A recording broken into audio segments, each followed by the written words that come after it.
Hello to my supporters! Good news! So, kapag naka 1,000 po tayo ng subscribers, ay magpapamigay po tayo ng mga succulent or even gymnocalycium or pwedeng astro or pwedeng grafted cactus. Ayan. So tatlo lang po yung aking requirements at kailangan nyo pong sumunod. Ang hindi po sumunod ay hindi po malilista sa aking list ng pwedeng manalo ng mga ipamimigay po natin. So, I would like to share the blessings I have and the feeling na makatanggap ng box of succulents. So, ito po yung ating requirements. So, kailangan nyo lang pong mag-subscribe sa aking channel at i-like and follow ang aking page at isa nyo po yung screenshot sa aking page, i-message nyo po ako. So, i-example ko na nga po si Ma'am Cherry Lou. Complete siya. Very good ka, Ma'am Cherry Lou. Ayan. So, nasa list ko na yan, si Ma'am Cherry Lou. So, what are you waiting for, mga beautiful people? So, go, go, go. Ayan. So, malay nyo, kayo na ang aking lucky subscribers and we will be announced once na naka 1K na tayo ng subscribers. Ayan, hello beautiful people! Welcome back at Everything Nice at Mitch Succulent Love at in-invite ko po kayo na mag-subscribe sa aking channel at pindutin ang notification bell para wala kayong ma-miss sa ating mga videos. And for today's vlog ay mayroon akong 2 box ng succulent from Ma'am Prenny Rose Alones. So na-vlog ko na yan dati si Ma'am Prenny. So, ina-expect ko na maganda yung mga succulent ko ngayon dahil kagaya ng sinabi ko dati sa vlog ko, napahaba ng panahon yung pag-i-order ng mga succulent ko. So, I'm expecting na maganda talaga ang dating ng succulent sa akin. So, let's check na nga itong isa sa mga favorite kong sellers, si Ma'am Prenny Rose. Dahil napaka-asikaso niyan si Ma'am Prenny. Ko doon, mabait pa. Plant mail. A box of happiness. Unboxing na yarn. Excited yarn. Med dumbling communipeshi. Ayan, so I have a 2 box of succulent, small box lang po. So sabi ko kay Ma'am Prenny, kung hindi kasya sa isang small box, okay lang, dalawahin mo lang dahil mas mura po yung small box. So nakakatawa itong si Ma'am Prenny dahil ang tagal ko nang in-order yung ibang succulent sa kanya from June yata. Oo, June yata ako nag-order or July. Talagang naka-stay yung aking succulent sa kanya. Hindi siya naningil ng ng rental fee. Ayan. So, ayan, post ko yung page ni Ma'am para kung gusto nyo ding umorder sa mga bagong viewers ay makaka-order po kayo. And later, i-announce ko po yung mga pumasa sa aking requirements, yung mga ating lucky subscribers na pwedeng manalo ng succulent. Ayun. So, i-open na natin and ang hirap i-open dahil dikit masyado yung tape but okay lang, ibig sabihin sinisecure talaga nila. And ipapakita ko sa inyo later kung ano ba yung sinasabi kong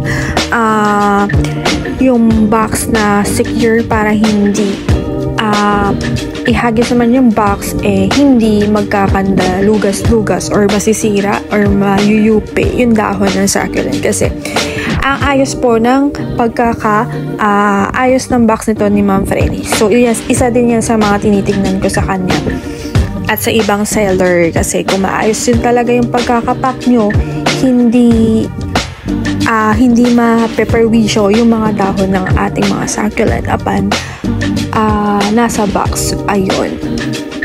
So, start na tayo.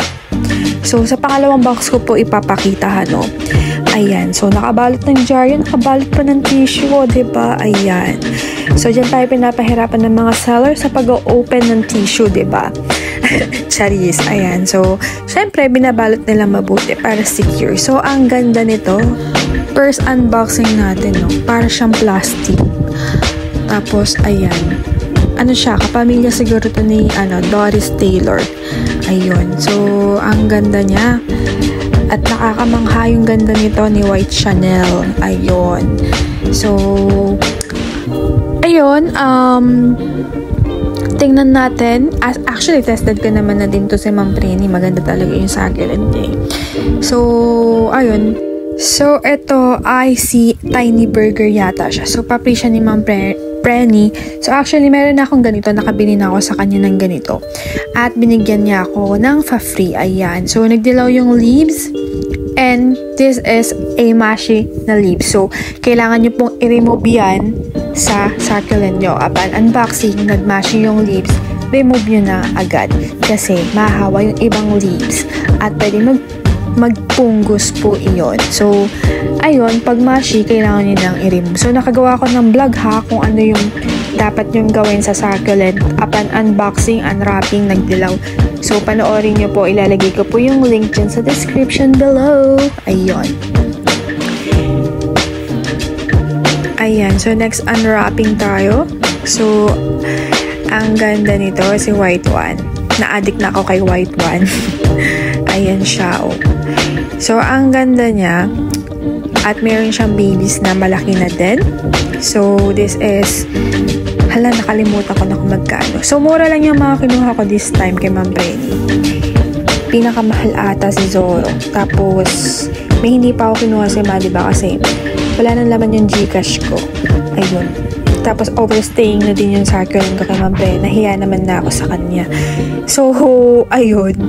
And finally, nakuha ko na to kasi overstaying na to kay Ma'am Prenny. At ganun. So, kailangan talaga maghanap kayo ng suki nyo na at mapagkakatiwalaan nyo na seller. Diba?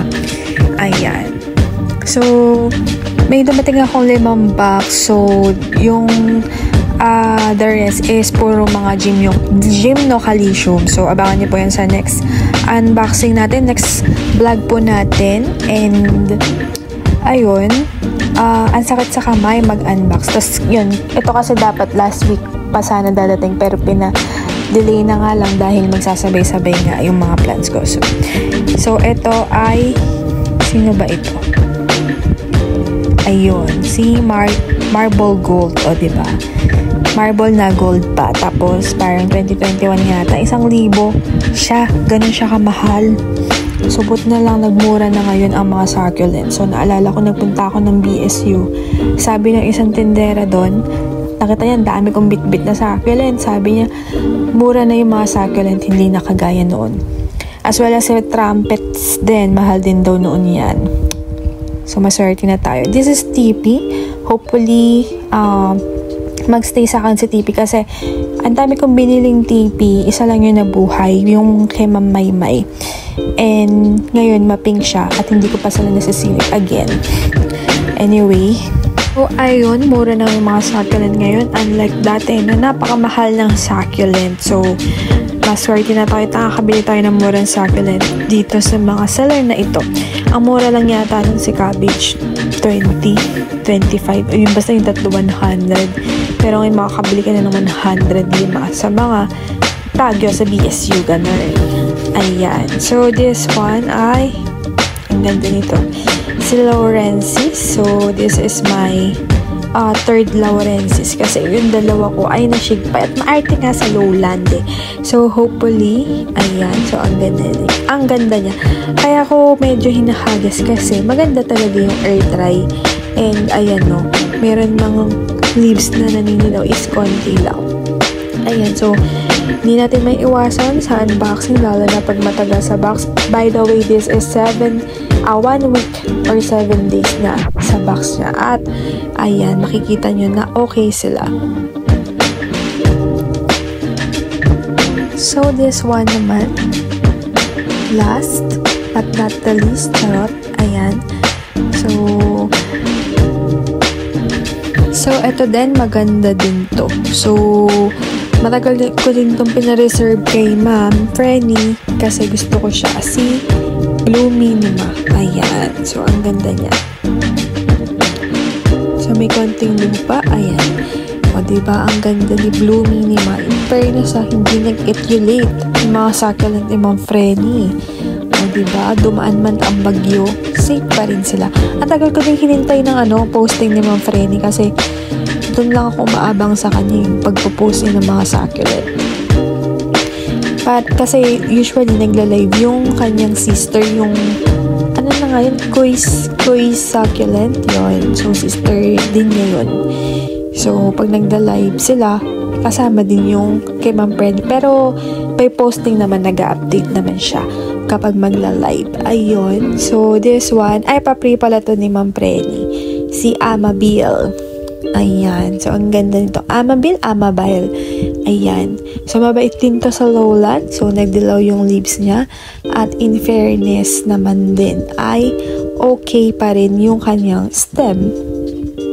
Ayan.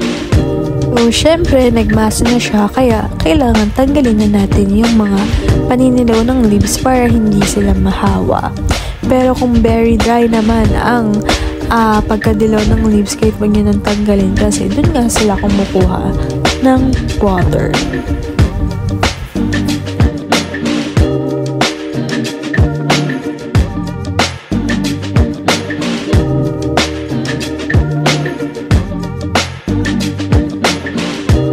So, dito na po tayo sa second box at excited na din ako makita yung ibang succulent na kinuha ko. Actually, hindi ko na din matandaan this time na nag-unbox ako kung ano ba yung mga kinuha kong succulent, kung ano pa yun.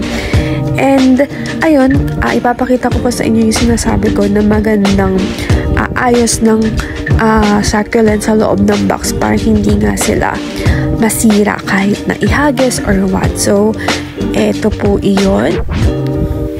Ayun, wala siyang space. So, kita nyo, kahit na guluguluhin itong box, alug-alugin itong box, hindi po mayuyupi yung inyong succulent. Hindi siya ganun siksek, sakto lang, makakahinga pa rin yung succulent. At ayan, ganyan-ganyanin mo man, ay okay yung mga succulent mo kahit ihagis mo to, charot lang. Ayan, so ganyan po kailangan kapag seller kayo, hindi lang maganda yung succulent nyo, kailangan maayos din yung pagpapak nyo para pagdating po sa customer nyo ay maganda pa rin yung quality ng succulent, hindi masisira, pati yung trust ng customer sa inyo, diba? Yun naman talaga yung importante, pagta-trust, charis. Ayan, so mag-open na tayo dito. Ayan, so ayun, nakakita na ako ng dalaw na leaves. So, sino ito? Ayan, so bakit naman ganon? Bakit naman si variegated na cashew pa talaga? Ayan, ang ganda-ganda pa naman nito. Double head pa naman. Bakit naman siya pa? Ayan, so binasa siya sa Ma'am Freddy, sabi niya, ganyan po ma'am kasi talaga sila. Kahit nakatanim ay nagdidilaw yung leaves. So, wala akong magagawa para sa kanya. All I have to do is alagaan na lang siya. Yes, ayan. So, hopefully, makasurvive siya sa weather dito sa lowland kasi alam niyo naman, ang hirap mag-alaga ng succulent sa lowland dahil nagiging weak yung succulent pagdating po dito sa lowland. Ayun. So, next unwrapping tayo. So, later ay i-announce po natin yung mga lucky winners. Charot, nila pang lucky winners. Yung mga bagong list sa ating lucky subscriber. Ayan. So, sino kaya yung mga iyan? So, ito po ay si Q Marble. And, ang mga Q Marble ay pag-stress color pink. Ayun. So, ayan nga. Oh. Ang ganda din nito. So, in fairness, konti na yung malagas sa kanya kasi yung ganito ay prone sa paglalagas. Ayan. So, istresin natin yan. Bulungan natin ng problema. Charis. Ayan. So, kailangan istresin natin yan para makita nyo yung magaganda nilang kulay. And, ayun, nakita nyo na ba yung mga collection ko ng mga succulent? So, diba? Ang gaganda. Tapos, dadagdag pa itong mga ito. Ayan. So, next unwrapping tayo. So, nandito yung mga big size ng succulent. Ayan. So, ito po ay, sino ba ito? Ayun, si Swan Lake. So, gusto ko talaga nito at nakabili ako kay Ma'am Freddy. Actually, dati bibili sana ako, kaya lang, sabi niya, i-reserve niya. Ay, hindi ko maakalain na kukuha pa ako ulit. Ayun. So, ang ganda nito, oh. So, mahilig din kasi sa mga violet. Ayan. So, next unwrapping na naman tayo. So, ito pa free ni Ma'am. Thank you so much, Ma'am Frenny, sa free mo, kay Amabil, kay Tiny Burger, at ito, kay Variegated na Tito Buns. Ayan. So, yung ganito siguro nasa 100. Ayan. Thank you, Ma'am Frenny. Ang ganda. Parang napakabait. So, hopefully, walang attitude itong mga succulent na ito. Diba? Just guess. Sana naman mag-stay ang mga succulent. Dahil pagdating talaga sa lowland, nagiging weak sila, wala ka namang ginagawa. Tinanim mo lang. Talagang ayaw nila sa weather dito sa lowland. Ayan. Kaya sabi ko sa inyo, pang malamigan talaga yung mga succulent na yan. Tingnan nyo, magaganda yan sa Baguio, Cavite. Ayan. So, speaking of Cavite, hello Ma'am Daisy. Ayan. Alam ko lagi nanonood ng aking vlog. Hello sa iyo. God bless. So, mamaya magsha-shoutout tayo. Popost ko yung page ni Ma'am Daisy dyan.